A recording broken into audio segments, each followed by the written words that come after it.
महाकारुणिक तथागत भगवान गौतम बुद्ध, विश्ववंदनीय परमपूज्य बोधिसत्व डॉक्टर बाबासाहेब आंबेडकर या महामानवाच्या विचाराला त्रिवार वंदन करतो.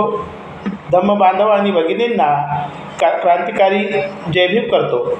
तर आज या ठिकाणी तथागत भगवंतांनी ज्या काही 84,000 गाथा सांगितलेल्या आहेत आणि त्या गाथेमध्ये भगवंतांनी माणसाला जीवन जगण्यासाठी, आनंदी राहण्यासाठी संदेश दिलेला आहे. त्या गाथा आपण समजावून घेणं, त्याचा अभ्यास करणं आणि त्या गाथा आपल्या जीवनामध्ये आपण आत्मसात करणं अत्यंत गरजेचं आहे. कारण धम्म हा केवळ एका माणसासाठी नाही, तर या अखिल विश्वाच्या माणसाच्या हितासाठी, सुखासाठी, प्रगतीसाठी भगवंताने केलेला उपदेश आहे आणि प्रत्येक धर्मातील, प्रत्येक जातीतील माणसाच्या हितासाठी तो सांगितलेला मार्ग आहे. म्हणून माणसाला माणूस बनवण्यासाठी तथागत भगवंताने महामंगल सूत्रामध्ये जे काही उपदेश केलेला आहे, तो उपदेश म्हणजे अत्यंत महत्त्वाचा असा आहे. तो संसारिक जीवनामध्ये जीवन जगणाऱ्या व्यक्तीसाठी अत्यंत उपयुक्त आहे. म्हणून त्या महामंगल सूत्रावर आपण या ठिकाणी चर्चा करणार आहोत. आपल्याला धम्म भगवंताने दिला. बुद्ध म्हणतात, माझा धम्म महासागरासमान आहे. ओढे नाल्याचं पाणी सागरात मिळाल्याच्या नंतर तिथं भेदभाव नसतो, तसा भगवंताच्या धम्मामध्ये भेदभाव नाही. आचरणशील आचरणातून तो धम्म आपण अंगीकारू शकतो आणि त्याचं सुख आपल्या संसारिक जीवनामध्ये मिळतं. हे मात्र अत्यंत महत्त्वाचं आहे. या महामंगल सूत्रामध्ये बुद्ध काय सांगतात? असेवनाच बालान पंडितानच सेवना, पूजाच पूजनीयान एतं मंगल उत्तमम. असेवनाच बालान पंडितानच सेवना, पूजाच पूजनीयान एतं मंगल उत्तमम. म्हणजे आपण जीवन प्रवासामध्ये प्रवास करत असताना, सामाजिक जीवनामध्ये जीवन जगत असताना आपण संगत ही चांगल्याच लोकांची करावी. ते म्हणतात ना, ढवळ्यासंग पवळा बांधला वान नाही पण गुण लागला. सदाचारी, ज्ञानवान, शीलवान आणि गुणवान लोकांच्या सहवासामध्ये राहिल्याच्या नंतर आपल्याला त्याचे फळं हे आनंददायी मिळतात. परंतु आपण व्यसनी लोकांच्या जर संगतीला राहिलो तर त्याचे परिणाम आपल्याला वाईट भोगावे लागतात. हे मात्र निश्चित आहे.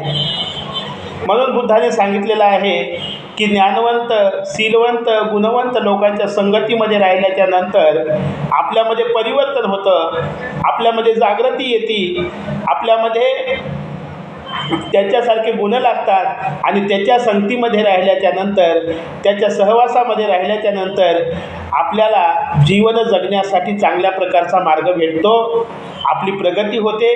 हे आपल्या हितासाठी आहे. म्हणून ज्ञानवंताची संगत करावी, ज्ञानवंताची संगत करावी, गुणवंताची संगत करावी. त्या संगतीचे परिणामही लाभदायक असतात. कारण आपण जर चांगल्याच्या सहवासामध्ये गेलो तर समाजामध्ये गेल्याच्या नंतर आपल्याला त्याच्या संगतीचे परिणाम म्हणून चांगल्या प्रकारचं मान सन्मानही मिळू शकतो आणि योग्य असा मार्ग मिळू शकतो. परंतु याच्या उलट आपण जर अज्ञानी लोकांची, आपण जर व्यसनी लोकांची संगत केली तर त्याचे परिणामही आपल्या जीवनामध्ये अत्यंत असे भयानक उमटतात. म्हणून बुद्ध म्हणतात की चांगल्या लोकांच्या सहवासामध्ये खरोखरच आनंद आहे आणि वाईट लोकांच्या सहवासामध्ये त्याचे परिणामही वाईट आहेत. म्हणून आपण जीवनामध्ये जागृत राहणं अत्यंत गरजेचं आहे.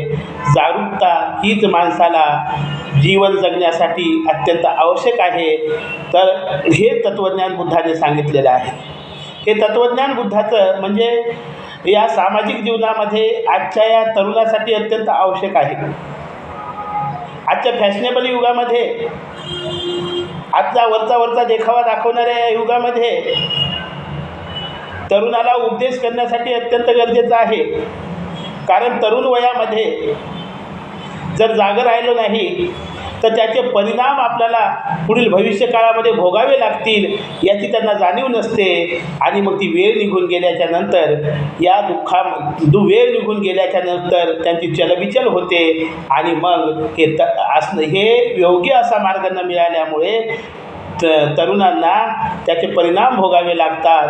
म्हणून बंधू आणि भगिनींनो, बुद्धाने सांगितलेलं आहे की जीवन प्रवासामध्ये जीवन जगत असताना चांगल्या लोकांची संगत करावी, चांगल्या लोकांचा सहवास करावा आणि हेच विचार येणाऱ्या तरुणांना सांगून त्यांच्यामध्ये जागरूकता करणं हे आपलं कर्तव्य आहे, हेच आपला परधर्म आहे.